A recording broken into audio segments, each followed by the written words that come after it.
Gosh, what an amazingly packed room. And John said to me as I came in, he said, they are just all wonderful. So he really means what he says, I think. So, and can I just have a quick show of hands before I start about where you're all from? Because there isn't a delegate list, so I'm just kind of curious about who is from health? Okay. Who's from education? Who's from social care? Who's from the voluntary sector? Strong hands up there. And of the health people, anyone from general practice? Yeah.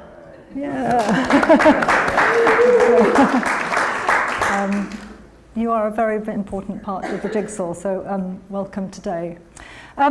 So I was invited to come and speak today by Judy Mace, who some of you know, who I work with on the teenage pregnancy strategy. Judy was a teenage pregnancy coordinator in Barnet in London, and then the London teenage pregnancy coordinator. And I hadn't seen her for a long time, and she got in touch and she said, would you come and speak at the conference? And I said, well, I'm not sure I'm quite the right person for safeguarding. It's not my specialty, but if I can meet you as well, yes, of course I'll come. And now she's not even here. So that was a real trick of hers, but I am delighted to be here. But I did have a sort of I was feeling slightly kind of cautious because safeguarding isn't my specialty, and the title that I've been given in the conference programme is the pre-birth assessment, and that is part of what I am going to be talking about, but I'm not going to be telling you how to do a pre-birth assessment. I'm going to be taking much more of a sort of strategic overview of the issues for young parents. So I hope you're not misled by the title conference. So what I'm going to cover is something about teenage pregnancy in the context for that, and John has already mentioned the very significant drop in the teenage pregnancy rates over the last sort of 18 years. Just want to tell you sort of where we are now with that. Then a little bit about that it's not a level playing field as a lot of young people enter parenthood. And they may be entering parenthood with a number of pre-existing vulnerabilities, which will be contributing to safeguarding. So I've looked through some summaries of serious case reviews just to pick out some of the themes that seem to be common for young parents. And I suspect they'll be very much the themes that you've been picking up from your own reviews of serious case reviews and safeguarding issues here. I wanted to touch on the importance of involving fathers, because fathers, as John, I was really pleased to hear John mentioning 14, 15-year-old boys who would previously been called criminals and criminal children, which seems a bizarre contradiction in terms really to me, who are now being seen as victims of circumstances and vulnerability. So I want to talk about the importance of involving fathers. And then something about how we can together address the safeguarding concerns, and just highlighting for you the Public Health England framework for supporting teenage mothers and young fathers, which has been out since 2016 but is about to be updated and published next month. And hopefully this kind of national overview will then be picked up by the other speakers, particularly Jo Davis, who will be talking about the Cornwall perspective. So hopefully we will sort of echo each other, but Jo will give you more of a local flavour to what's going on in Cornwall. Okay, so the context about where we are now with teenage pregnancy. Who was involved in the teenage pregnancy strategy over the last sort of 15 years or so? Hands up for that. A few kind of people there. And who is vaguely aware of it? Few more. Okay, so quite a lot of people who weren't involved. So back in 1999, which does seem like an age ago now, the Labour government launched the first ever cross-government comprehensive teenage pregnancy strategy to tackle England's historically high rates. And it really was a multi-agency, whole system approach to the issue rather than just addressing it through the health sector alone. And every local area in Cornwall had its own teenage pregnancy partnership board and a target to reach, and it was a real concerted effort of multi-agency working that was done all over the country by councils and their partners.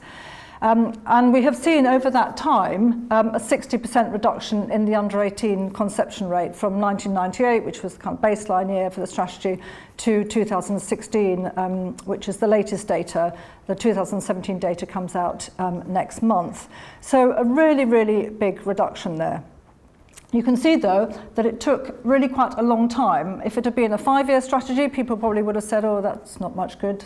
Maybe we should think about something else. We needed to do it for a long time to have that impact because it was a cross-cutting, complex issue that needed everybody to work together, a bit like safeguarding. This is a slide showing all the local authorities across the country and their reductions over that same period. So the horizontal line is the England reduction of 60%, and Cornwall is on 59.5%, so pretty much on the England reduction. So an amazing reduction in Cornwall of under 18s becoming pregnant since 1998, so a very big reduction there. And this is a slide showing the southwest against England, but looking at the actual rate, so the rate per 1,000 of under 18s who get pregnant in 2016. And you can see that Cornwall, I'm not sure which is the, right, so Cornwall is here at 16.1 per 1,000 15 to 17-year-olds, which is lower than the England rate. So you've done very well in getting the reduction down by almost 60%, and you've got a pretty low rate in Cornwall. But it is fantastic progress, sort of nationally and in Cornwall, but there is more to do. So if we look sort of at our international comparison, England's birth rate for teenagers remains higher than our comparable Western European countries. So Scandinavian countries, Holland, Germany, France, all have teenage birth rates lower than us. We are closing the gap very significantly, but they're still lower than us. And that doesn't seem fair for young people here, really. If young people in France and Germany have lower rates, why shouldn't our young people have comparable rates? But there's also inequality persisting between and within local areas. So there's a 6-fold difference in the rates between the highest rate area in England and the lowest rate area. But even within local areas, there are inequalities. So we know that 60% of local authorities, and including Cornwall, have at least one electoral ward with a very high rate. So even when you look like you've got a very low overall rate, there will be pockets within those county areas where rates are very high. And this is something that I know you're clearly all aware of because you're here today, you know about the inequalities in Cornwall. But sometimes working with areas which look like, everything looks fine on the surface, but actually digging down, there are real inequalities within some local areas. The majority of under 18 conceptions are unplanned. I mean, in Cornwall, 62% of your pregnancies to under 18s end in abortion, and 68% of the under 16s pregnancies end in abortion, which is a very clear indicator that the pregnancy was not planned. But if you also look at the data from the Family Nurse Partnership trial, the randomized controlled trial that was carried out, only 12% of the participants, and those were the ones who had the baby, had planned the pregnancy. So teenagers remain the age group most likely to face an unplanned pregnancy. Not forgetting the sexual health element of this, we know that 16 to 24-year-olds carry the biggest burden of sexually transmitted infections. Things taper off quite a lot after that until you get to the 50s, actually, when people split up from their long-term marriages and go wild and get an STI. But that's not the subject of today. I'm not going to catch anyone's look as I say that. But it's true that 16 to 24, when relationships are changing and exploring the world, exploring your sexual identity, that's where the sexually transmitted infections are concentrated. And we mustn't forget that for young parents as well. And there has been, we've looked overall at an observational study, a doubling of teenage mothers in education and training, which is fantastic that young parents are being enabled to come back into school or go on to college, because that's extremely protective for their longer term outcomes. But we know still that the outcomes for young parents and their children remain disproportionately poor. And the bottom of the slide has been lost there. And what we're finding, though, is that the as the numbers are declining because the rates are coming down, those who are carrying on with their pregnancies seem to have increasingly challenging issues in their lives. So they're becoming a smaller but increasingly vulnerable group. And I think that's why it's really good to have a focus on that here today.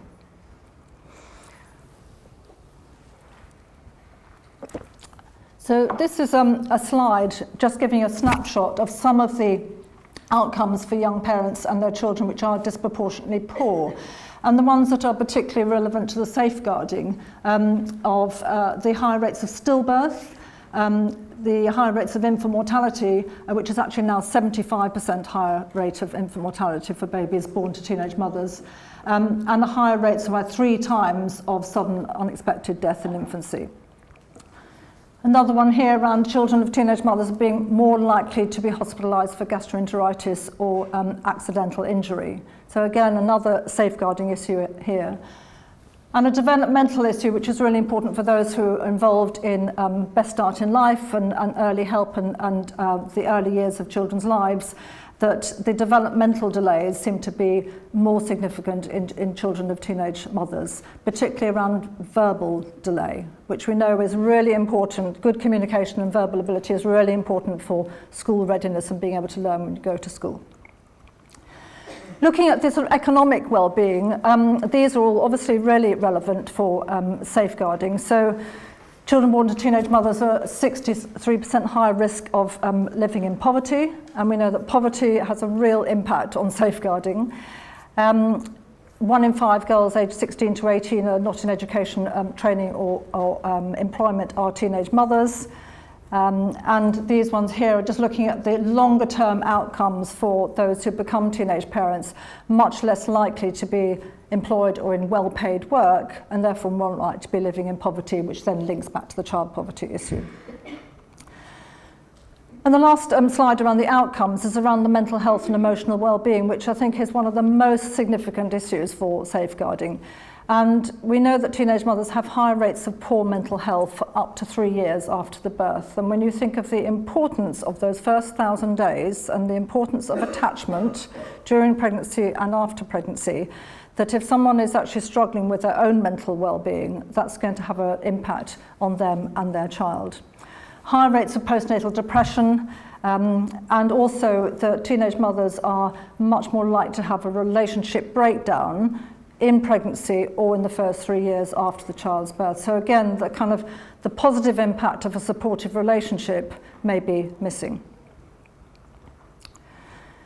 So those outcomes are, I should have said at the beginning of that, those outcomes are looking at teenage parents as a group. And within that group, they're all individuals, and they will all have their own life story, and they'll all have their own different circumstances, and some will be managing really well with good support. But looking as a group, the outcomes are disproportionately poor for them and their children. That's why it's such an important issue.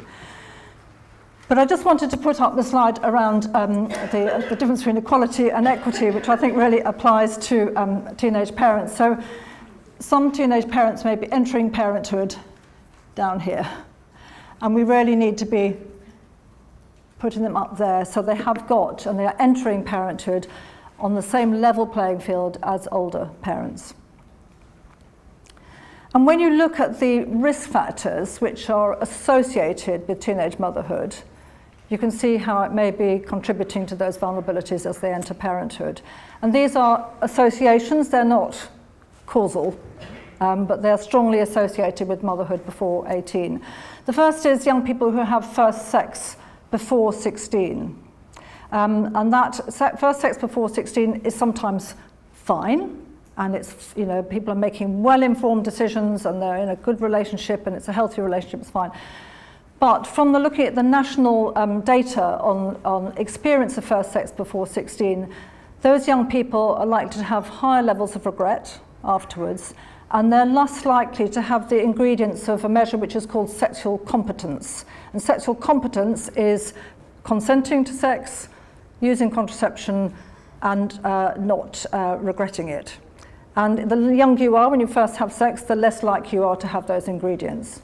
And you are more likely to be pregnant by 18 if you have first sex under 16. The next one is a free school meals eligibility, which is really a poverty indicator. So poverty is closely associated with pregnancy before 18.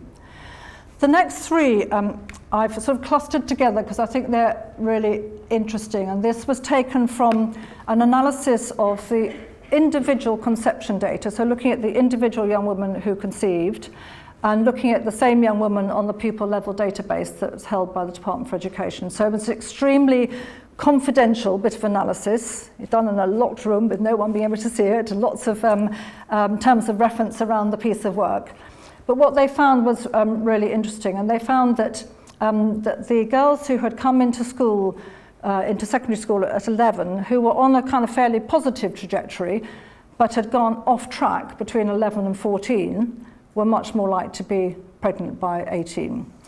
And also those who were persistently absent from school, age 14, were also much more likely. Those two things are clearly very closely linked. So if you're not going to school for whatever reason, it might be that you're being bullied at school, there's something you're not feeling safe at school, something's going wrong at school, then you're not going to be making that academic progress that you were expected to make.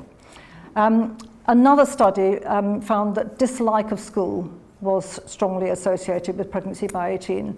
And I think it just reminds us of the importance of school as a protective factor, but school has to be somewhere that young people like to be and feel they're engaged with, and that teachers like them and care about them. Just being in school and not liking it and bunking off every so is not protective. So that it's just a reminder to us all that is a really important factor. And I think if you did a kind of litmus test in about sort of when someone's around 12 or 13, whether you like school, whether you feel safe at school, whether you think a teacher cares about you at school, and the ones who say no to those things would be the cohort that you would need to be looking after particularly carefully. The next one on this is looked after children and care leavers, and this will be something very familiar to you all, but looking at the national data set, those who've been in care or leaving care are approximately 3 times more likely to be mothers by 18. Experience of sexual abuse and exploitation, again associated with pregnancy before 18, and that is probably because the ability to consent and to make decisions and the whole sort of agency has been robbed of young people, and actually they're very prey to having non-consensual sex and exploitation. Alcohol, bit of a no-brainer this. Alcohol, if you're very drunk and you're not able to make sort of proper decisions around your sexual health, then you're more likely to be pregnant by 18 and get an STI, and that's independent of deprivation, actually. And experience of a previous pregnancy. So about 12% of births to under 20s are to young women who are already mothers, which really sort of reminds us of the importance of really good preparation for contraceptive use during pregnancy and immediately afterwards. And those who've had an abortion under 19, about 10% of those who are to those women who've had 1 or more previous abortions before. And as you'll be very well aware, and I don't know if you've done very much work around adverse childhood experiences in Cornwall, but young people who have experienced a number of these factors, their risk of pregnancy before 18 will be considerably greater. There is much less data around the risk factors for young fatherhood, and we know very little about the boys and young men who are the partners of those women who have abortions. But we know a little bit about young fatherhood through sort of snapshot surveys and qualitative data with them. And there are sort of similar risk factors that they're experiencing, which I will touch on a bit later on when I talk about young fathers and the importance of involving them. So more likely to have been subjected to violent forms of punishment at home, and twice as likely to have been sexually abused. And I think the violent forms of punishment at home is a really important issue for safeguarding, because if a boy has grown up in an abusive family and wants to be a parent himself, or is a parent himself, then how do you shed that experience and do things differently? So I think that's a really important issue for young fathers. Having pre-existing serious anxiety or depression and contact disorder, to have poor health and nutrition. And from the national data, 1 in 6 of young men under 25 who are using drug and alcohol services, treatment services, are young fathers. So the drinking and alcohol and substance misuse is clearly an issue for them as well. I'll talk a little bit more about young fathers later. So if you're a young person who has experienced some of those difficulties in early life, it puts you at a real disadvantage, but it may also influence your service use. So not only may they have missed out on some of the protective factors, like I was saying, the positive environment in school, having really good sex and relationships education in school, which is going to be opening their eyes perhaps to the ingredients of healthy relationships and consent. They may have missed out on that because they haven't been in school. They may have missed out on sort of building emotional well-being and resilience.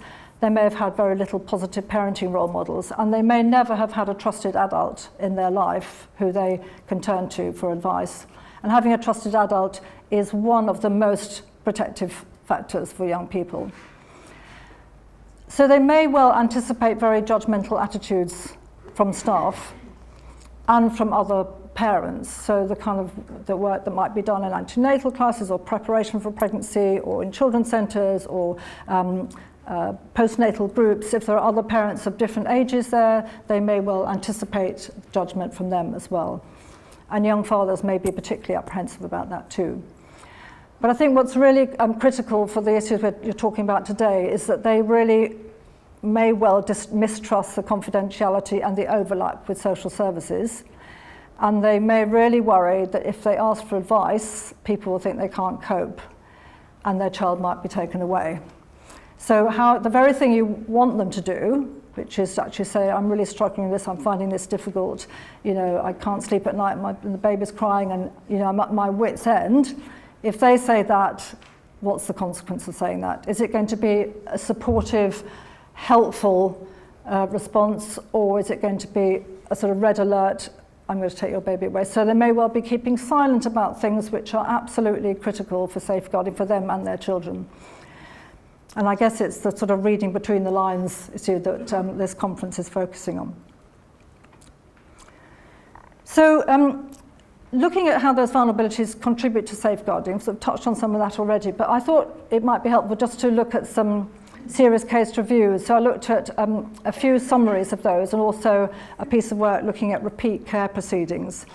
This is just the highlights from some of those. So the first one was from Department for Education, did a serious case reviews from 2009 to 2011, and they found that 60% of the mothers involved in those serious case reviews were under 21 when they had their first child. So there was a really clear association with early parenthood. And the most common risk factors that they kind of distilled from that report was, first of all, the denial of pregnancy or a concealed birth, which is obviously a really critical safeguarding issue, either because there's been no antenatal care and the consequences of that, or sometimes when a concealed birth actually ends in the infant dying. And there was just a quote from the young woman explained she first became aware of her pregnancy, didn't take a pregnancy test, didn't voice this belief to anyone, went into denial, and even when asked specifically by her mother and GP, she just said no, she wasn't pregnant. And somehow it continued. And it's very curious how something like that can continue when people suspect it, and everyone maybe goes into some sort of denial. It's a kind of curious psychological state, but concealed pregnancy and denial of pregnancy was one of the risk factors. The second one was when the young mother was estranged from her own parents, so she didn't have the protectiveness of strong family support, where she felt she could confide in someone, where she felt safe, where she felt like she was sort of being nurtured. The third, which was kind of probably linked to the second, was living in temporary or supported accommodation. So that might be the sort of sofa surfing, which is, what is it? Homeless, it's homeless but not roofless. Is that the term that I think for sofa surfing? Where life is very, very unstable, or in supported accommodation, which is actually seriously inadequate for someone who's already vulnerable. And then lack of support from or a very unstable relationship with the baby's father. So those are the kind of issues that they distilled from those ones, particularly concerning young parents. Another summary of safeguarding concerns was from Kafkas, and they looked at 97 serious case reviews, and they found the most common risk factors were neglect, and we're having a big session on neglect after this, present in 60% of cases. But they did highlight that learning difficulties of the young parents was a particularly key contributor. And that may be learning difficulties which kind of go completely under the radar. So it kind of looks okay, but actually the young parent's understanding of child development and actually parenting is really, really inadequate. So that contributed to neglect. Domestic abuse, present in 71% of the cases, and again we're having a session with Jackie this afternoon around domestic abuse, and in the Family Nurse Partnership trial, 40% of the participants had experienced domestic violence in the 12 months before their child's second birthday. So this was domestic violence during the pregnancy and into the first 2 years. And the third thing that the Kafkas report distilled was it wasn't always the suspected perpetrator who actually caused the issue. And sometimes the children had been put into an alternative placement or had been put in the hands of someone who was considered to be the safe parent, and actually it was them that perpetrated the abuse. So again, it's lots and lots of reading between lines here. The third report I wanted to highlight was the vulnerable birth mothers and recurrent care proceedings. I don't know whether, I'm sure some of you will have read Karen Broadhurst's work. There's done a lot of investigation into this. And this is looking at the family courts and families who have had more than one child taken into care. So what she found was that at least 1 in 4 who had a child taken into care returns to the family court, but if they had their first child as a teenager, that's 1 in 3. So the risk seemed to be even greater. And it seems to be that rapid repeat pregnancy is strongly associated with recurrent care proceedings, and sort of 17 months between sort of losing one baby and having another one, which I think links to the third point, which is the problems are repeated rather than resolved. And there is a really critical issue around if a child is taken away, how is the young parent supported to cope with that and the grief and the bereavement of losing a child? And if that doesn't get dealt with, then a rapid repeat pregnancy may well be the thing that fills the gap. A really tricky issue to deal with. They found a large number of the babies were already born into care, which highlighted the vulnerability of the parent and the child. And then she made a recommendation that we really need to understand better the impact of a child removal on a young woman's personal development and how that might then trigger sort of maladaptive behaviours around alcohol and substance misuse to kind of deal with the grief and the bereavement, which links back to how do we support young parents who lose their children into care. So it's a really sad piece of research to read, because you think of each individual mother and family losing their child into care, and it just is awful to think of that, but it's very insightful and well worth looking at. And the last sort of summary report I wanted to flag up was the Ages of Concern, which was a report published by Ofsted quite a long time ago now, in 2011. But I thought it was a really, really important summary of the learnings of serious case reviews of babies dying under the age of 1. And their key findings were that the pre-birth assessments were sometimes far too late, of poor quality, and over-optimistic. I thought that was a really interesting way to describe it, that practitioners were sometimes over-optimistic about how the young parents were going to cope, kind of giving them the benefit of the doubt. And I think, again, it's a really fine balance, isn't it, where you actually want to be building assets and building confidence and building self-esteem, but being really mindful that that's your long-term ambition, but the current situation may be a lot more vulnerable than that. They found that a lot of the practitioners were underestimating the young parents' own vulnerabilities, and sometimes there were 3 children in need in one family, so the young mother, the young father, and the baby. And sometimes they were over-focusing on the baby and not seeing the vulnerabilities of the young parents. Also, they said, which surprised me, but I guess it's just, again, perhaps linked to the optimism, that practitioners sometimes underestimated the fragility of babies. And they thought things were kind of okay, but forgetting that actually things can turn very quickly bad, and that a very young baby is very vulnerable. They kind of look robust, but they're also very vulnerable. So things like sort of co-sleeping or a young family where they're using a lot of alcohol, then the fragility of the baby is actually really critical then. And they said that in too many cases there had been insufficient support for young parents, and the father's role was often marginalised. So I just want to touch on the young father's element here. So one of the things they said in the Ofsted report was fathers were ignored, invisible, or the ghost in the equation. And I just want to sort of touch on why it is so important to involve fathers, which indeed is what Ofsted recommend. So first of all, just a reminder of that the vast majority of young fathers do want to be involved, and 75% of babies born to teenage mothers are jointly registered with the father, which is an indication of wanting to be involved. Only 20% are sole registrations.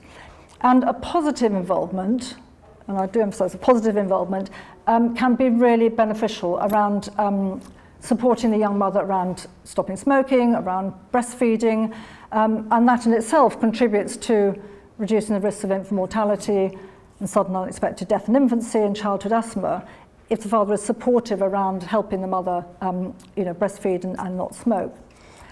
And we know it's also protective for postnatal depression if the relationship is good and the behaviour is supportive of the young father.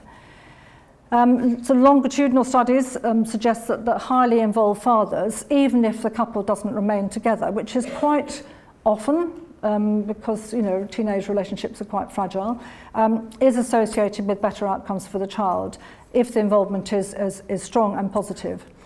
And very importantly, and Joe may touch on this later, fatherhood can be a real catalyst for young men to turn around their lives. And if they've kind of entered parenthood with lots of disadvantages and life has not been going well for them, and they've been disenchanted with school and they've been kind of dropped out on lots of things, it can be the catalyst for re-engagement in education and really starting to fulfill their own potential. And that, of course, reduces the risk of poverty later on.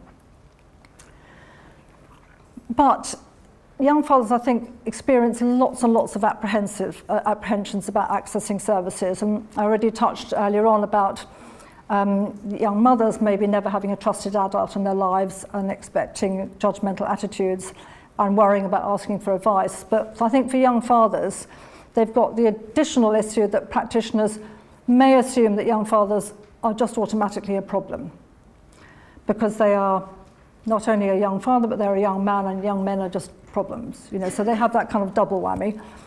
I think practitioners are sometimes sort of not aware, none of you, this applies to you in this room who are all incredibly well informed, but some practitioners are not fully aware of the importance of fathers' involvement, and very often have never had the training or developed the confidence in how to engage positively with young fathers. So it's kind of easier to sort of almost leave them out of the equation. I don't know whether anyone's read a report from Leeds University called Following Young Fathers, and they looked at 30 young fathers and followed them as they entered parenthood and through their experience of being a young father, engagement with education, all sorts of aspects of their lives. Really, really interesting report, and some really good information out of that, including booklets written by young fathers for practitioners. But what they kind of summarised their findings was that, first of all, young fathers felt that they were always under surveillance. So there was a constant surveillance of young fathers, which, if there wasn't the support to help them address their behaviours and their needs, just undermined their confidence and their potential for change. So one young dad said, I feel like I've got to act perfect, do what they say, and if I don't, then something bad's going to happen. So they had to sort of be on sort of best behaviour and really couldn't kind of err at all, and difficult to actually ask if there was a problem or say there was a problem. So there was the surveillance aspect, and then the other aspect was sort of sidelining. So not under surveillance, but just kind of put to one side. So it really sort of cemented young fathers feeling like they weren't involved at all.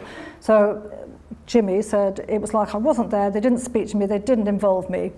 And Jason said, I said to the midwife, how come you never address me? When you've got something to say about my son, you never tell me. And she just said, it's easier, and she's mum after all. And then another young father, not from this study actually, but from another study, said, when we showed them our birth plan and I was going to be there, the midwife said, I expect you'd rather be out with your mates.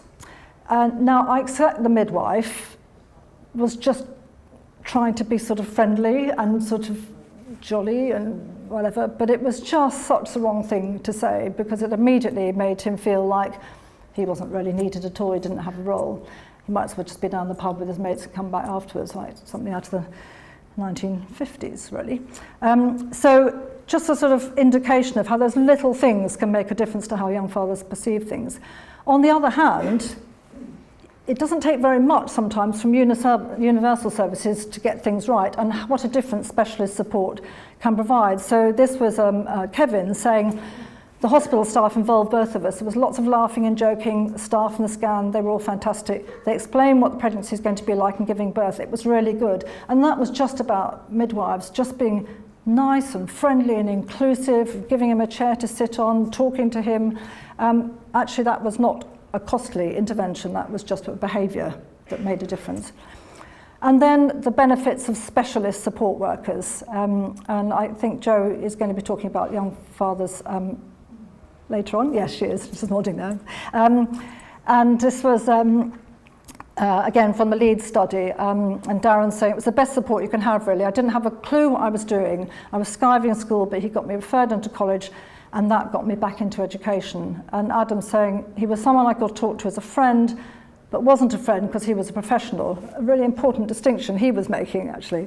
It helped me sort of stabilise myself. I always find that a very moving quote, actually. It was just like, it was just someone to help me steady my life, really, and kind of get back on track. So the difference a specialist support worker can make to that individual young father is really huge. So it's kind of about reframing, I think, the support for young fathers, and I think this is a delicate balance, but it's moving from the presumption and the anticipation that young fathers are or going to be a problem, to the sort of starting point where they're actually, if their involvement is positive, it's going to be beneficial to the mother and the child and to the young man himself. And making sure that young fathers are included in all her early help assessments, because they are going to be really critical. If there's something going wrong with the young father, you need to know about it in the pre-birth assessment. And then they get the tailored support to meet their needs, because if that's ignored, the impact of that is going to come further down the line. Helping to make sure, and again, this is a fine balance, that when you have the minority of serious safeguarding cases are perpetrated by the father, not perceiving that as the norm for all young fathers. And I know that if you're kind of steeped in a really awful, serious safeguarding case, it's difficult to kind of step back and think this isn't all young fathers. But I think that's really important for all services to think positively about young fathers, but being aware all the time of the possibility of something going wrong, but actually, you know, keeping that positive view overall. And lastly, and I'd be interested to know how sort of Jo deals with this issue about having dedicated practitioners to support young fathers, but really try and make sure that the ways of working that they are expert at are shared with other practitioners, so that it's not just brilliant young fathers workers, but midwives and health visitors and children's centre staff and anybody who is working with families also becomes adept at working with young fathers, and it's not a sort of siloed working approach, which is, again, a bit of a challenge, but I have been in places where they go, oh yes, we just send the young fathers over there to that young fathers worker, and the kind of the mainstream services don't really change. And if we want to change things for the long term, then everyone has to get better at working with young fathers and fathers generally. Okay, so the last bit really, addressing safeguarding concerns and how we're going to do this. So what I've done here is just pick up some of the recommendations from the Ofsted report, the Ages of Concern, where they said that the pre-birth assessments of pregnant teenagers must take into account their family background, and that includes with the young father, and pre-existing and often cumulative vulnerabilities. So the pre-birth assessments are absolutely critical. That both parents need to be supported, and the father needs support to be a good parent as well. That young parents need to be looked after in an environment where they feel comfortable, and that sort of adult-centred services may not achieve that. So we really have to think about whether there is something special for young parents that needs to be put in place. And then, very importantly, there needs to be a joined-up multi-agency approach, and every agency understanding their role within that, which is why it's so good that you're all here today, because it's a very multi-agency audience. And that Ofsted were really highlighted the importance of that planned and coordinated transfer of care between midwifery services, health visitors and GPs. And what they'd found in some of the serious case reviews was that the baton had been passed from the midwife to the health visitor. The health visitor had visited once, the young parent wasn't in, no one visited again, 3 months later the baby was dead. And there were just, that kind of gap that people can fall through between those transfers of care, where someone thinks that the case has been handed over, but no one's really grasped the baton, someone's dropped it, then the family can fall through. So having that coordinated transfer of care, so no one is lost. And that also applies obviously to young parents who might be moving into the area from another area, and the arrangements for making sure you know about that is really important. So I don't know whether many of you have seen the framework for supporting teenage mothers and young fathers, but it was published by Public Health England and the Local Government Association a couple of years ago. And it's just being sort of updated now, so it'll be out next month. So I'll make sure that through Adele it gets sent to all of you when it's republished.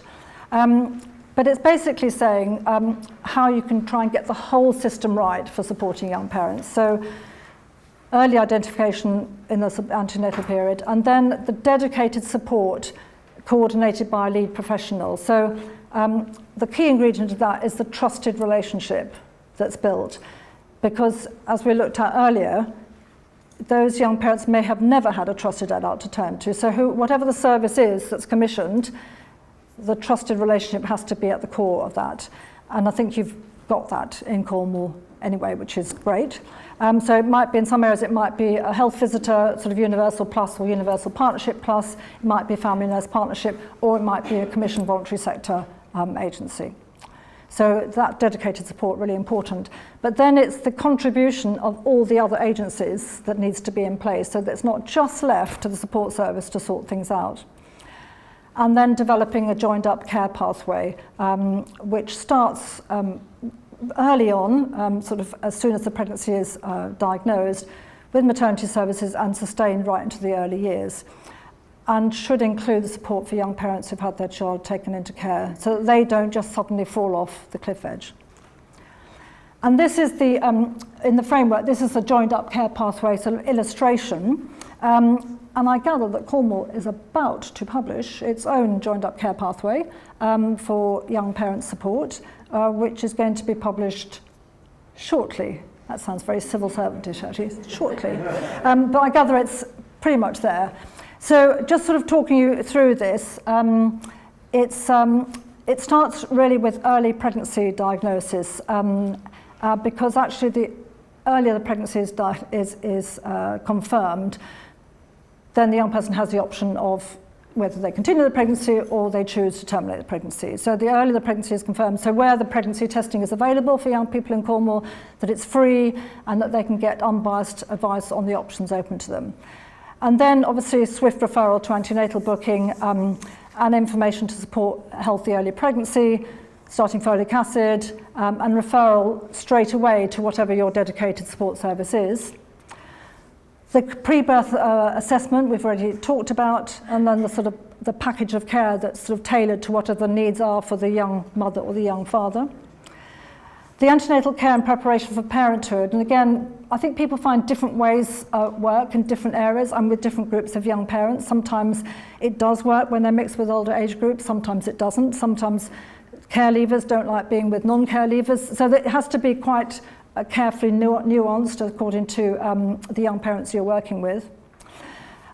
Help with choosing postnatal contraception is in that one there. Very much during the pregnancy, not postnatally. And I think one of the mistakes that people make is that they don't discuss it during pregnancy and they start thinking about it postnatally, and that's the last thing as a mother you think about, because if you've just given birth, you don't think you're ever going to have sex again anyway. So, and then it's like, well, go and sort it out when you have your postnatal checkup, and by that time, if they go for a postnatal checkup, ovulation's already occurred. So, which is a really unfair trick of nature that you can ovulate within a month of giving birth. I think that's just unfair, really, as a woman. So, anyway, so sorting out the contraception and making sure the young parents know exactly what the options are and which one they want for themselves. You can't impose a method of contraception on a young parent who doesn't want it, because they will, if you give them an implant and they don't want the implant, they will ask for it to be removed, and then it's not going to work, and they've lost the trust of the service. So really working proactively on that. The clear referral pathway between maternity services and ongoing support services, which is something that you're working on at the moment to that pathway. So making sure that there isn't any possibility of someone falling through the gaps. The dedicated sort of advisor around sort of emotional health and education, housing and benefits and parenting and attachment. So that might be part of your voluntary sector work, or it might be done by health visitors as well. Really tailoring the support to the needs of the young parents. So some will have light touch support, but some will need lots of support. So making sure that it's kind of relevant to their needs. Personal development plans here are sort of really important. So we know that when young parents have aspirations for their futures, they're more likely to want to get back into education and training. And having some personal development plan that helps them get to their long-term goal is really important. And Jo will be an expert on this, but sometimes, one of the stepping stones may be just coming back to the group next week, because the engagement is quite sort of fragile. But having some personal goals and personal development goals, and linking this as much as possible to Cornwall's employment and regeneration plan. So where are the jobs going to be in a few years' time, or in 2 years' time? So you could go back to college and do a course, but if there is actually no employment that follows that, then the incentive to do it is going to be maybe a little bit undermined. So linking it to the sort of the future of employment and regeneration in the county. The Care to Learn funding stream is still provided by government, remarkably. So Care to Learn is a funding stream which pays for the childcare of the primary carer, which is usually the mother, to return to education and training. It's not sufficient money, but it's still there as a grant. So really important that you're all aware of that. Ongoing support around contraception and also around sexual health, because young parents are young people too, so they will be vulnerable to chlamydia and other STIs. So really important that that conversation around sexual health and looking after themselves continues. And then about how you actually move young parents from maybe a dedicated support service into mainstream services. And so that it's not suddenly a kind of, right, I'm afraid you're too old, or you've had your time here, move on. A sort of tailored transition into the mainstream support services, who hopefully are learning some of the fantastic ingredients of support that is already available for young parents in the county. But as well as that, part of that sort of care pathway does rely on the contribution from all relevant services. So what the framework does is it has a slide for each service that may be relevant to the lives of young parents. So it starts with maternity services, so it's like why it matters to maternity services. It matters because actually their priorities are safe births and healthy babies. So it's kind of highlighting the vulnerabilities of young parents to them to make it relevant to their agenda. Then there are some key actions to consider, and then some helpful resources that may be useful for them in their work. There's one for sexual and reproductive health services, again highlighting the importance of them being involved in the pathway of providing advice on contraception and ongoing sexual health care. A slide for general practice, because obviously general practice will see lots of young parents bringing their children along for all sorts of little things and maybe bigger things as well. So a fantastic opportunity for just being on the lookout for things that might be a problem, but also reminding them about where the support services are for them, where the children's centre is, where the support play group is. So there's kind of some additional input from general practice. Slide around alcohol and drug use services, slide for the post-16 education and training, slide on housing, because we know that supported accommodation or insecure housing is a really critical factor for safeguarding. And then there are two slides specifically on safeguarding, again with sort of actions to take and helpful resources. So the framework, that was just a few of the slides. It really covers as many agencies as we could think of, including Job Centre Plus, about why it's relevant to your agenda and what your contribution can be. So it doesn't just rely on a dedicated team of young parent support workers, but the whole system is supporting young parents. I don't think in Cornwall you need any help in making the case for young parent support, because clearly the room is packed. You know, John's opening the session. You've clearly got it high on the agenda. But it's just a reminder that if you get things right for young parents, not only does it make a big difference to their lives individually, but it contributes to lots of the public health outcome indicators and the NHS outcome indicators. And just there are some of those indicators with the disproportionate risk to young parents in red. So it's not a sort of single issue thing, it cuts across so many other issues. So it's completely integral to safeguarding, which is why you've got it on your agenda today, but to the early help agenda, to the maternity transformation programme, definitely central to giving every child the best start in life. And the support for young parents contributes to the long-term prevention agenda as well. In the short term, it helps young parents plan better the second pregnancy, so they're not having rapid repeat pregnancies. And in the long term, if you get it right for them and their children, then that's going to be reducing the risk factors for the next generation of teenage pregnancy. Getting it right will break intergenerational inequalities, and if you need to look at it just on a cash issue, if you get it right early, then you reduce the future demand on health and social services. And again, if it has to boil down to the economic case rather than a children and human rights perspective, addressing teenage pregnancy does save money. And this is from the Family Nurse Partnership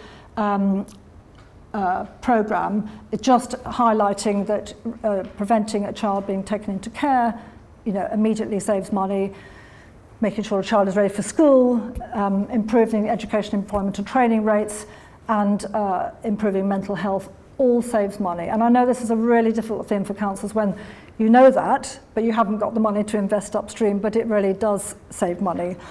And I think this is something that I hope government will take note of with the first 1,000 days report was published, which made it really clear that actually this needs investment from across government, with all government departments contributing investment to getting it right for the best start in life. And that first 1,000 days is absolutely critical. So with the spending review coming up, maybe there's a chance that actually this is going to be taken really seriously and that will be investment which will help people like yourselves do what you know is right. And just lastly, and it links to the first 1,000 days, it's just a slide just showing the bigger picture of safeguarding and looking upstream at the vital ingredients of protection. And this is taken from the Health Behaviour of School-Aged Children report, which some of you will be aware of, which is done every 4 years. And it's looking across at the outcomes of teenagers. And what they did was that they tried to distill what were the protective factors of young people who seemed to be quite sort of similar as a cohort, but some did much better than others. And so what they sort of distilled was the these 4 things, that family, positive family communication, important things spoken about and sensitive issues covered, personal, social and health education, which kind of broadly is being made statutory for all schools from 2020, so that's great. But a positive relationship with teachers and peers, feeling safe, so the learning environment being really supportive. The community, where young people feel safe in the community and it's a good place to spend free time, so where they can enjoy life, and then sort of the individual self-care as well. But these other things, learning environment and the community, are the kind of big protective factors that help set children and young people on the right path and make them less likely to experience the vulnerabilities that then later on lead to the safeguarding concerns for them and their children. Thank you.